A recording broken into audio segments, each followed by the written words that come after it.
Welcome to Daily Dose Radio, a 5-minute devotional podcast studying the Psalms verse by verse. Broadcast from the ever-beautiful Sharonville, Ohio, on the sunny side of Cincinnati. Hey there, friends. Welcome back to Daily Dose Radio here in the Bible Bistro. Today we're looking at Psalm 100, verse 3. We come to the fourth of the commands for the church, for Israel, for the church. This is right in the middle of all the commands, so next time, verse 4, we're going to have 3 commands all in one verse. We talked about the shout there in verse 1. Shout unto the Lord, all the earth. Then we have serve the Lord with gladness and come before his presence with singing. So we are serving him, we are coming before his presence, and we're keeping his commandments. Now today we come to verse 3, and of course we have the 3 commands already, shout, serve, and come. Now we have this fourth commandment. I'll get my numbers right in a minute. We have the 4th commandment, which is to know. Know ye that the Lord, he is God. It is he that hath made us, and not we ourselves. We are his people, and the sheep of his pasture. That's verse 3 in Psalm 100.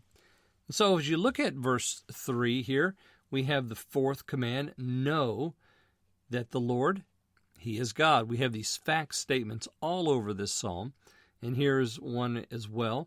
He is God. The Lord, he is God. And not only is that a truth, but it's a truth that we're to learn. Know this, the Bible says. Again, we have the imperative at the very beginning of this verse.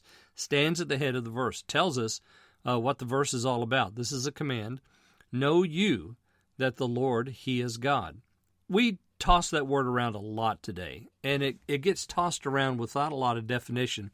And sometimes I wonder if the people that are using the word God know exactly what it is that they're saying.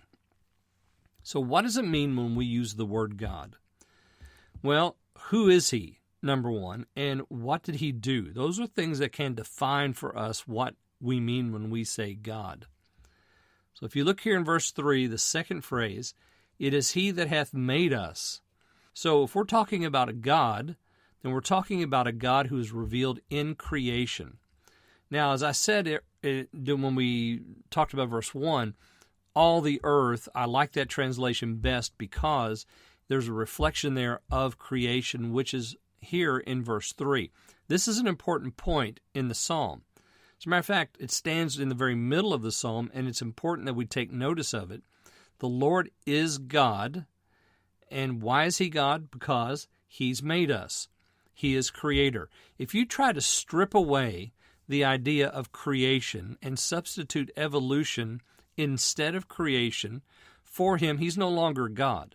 There is no Godhead without creatorship. He made all things. If he didn't make all things, then he's not God. He's simply an idol of our own creation. But when we use that word God, we are actually saying, whether we realize it or not, that this person that we're speaking of is the creator of all things, and especially of us. And this is concerned with us because we've been given these commands to shout, serve, and come. Why would we shout, serve, and come if he's not God? He is God, and he made us, not we ourselves. Another important point. We did not make ourselves. God made us. We might think that we've made ourselves, and there are some who think they're self-made men and women. They're not. We have not done this ourselves. God has. His people and the sheep of his pasture. To understand and to know that the Lord is God, we must understand and know his role in creation, that is, that he is the creator. He made us. We did not make us. He did. That means we're not God. And we belong to him.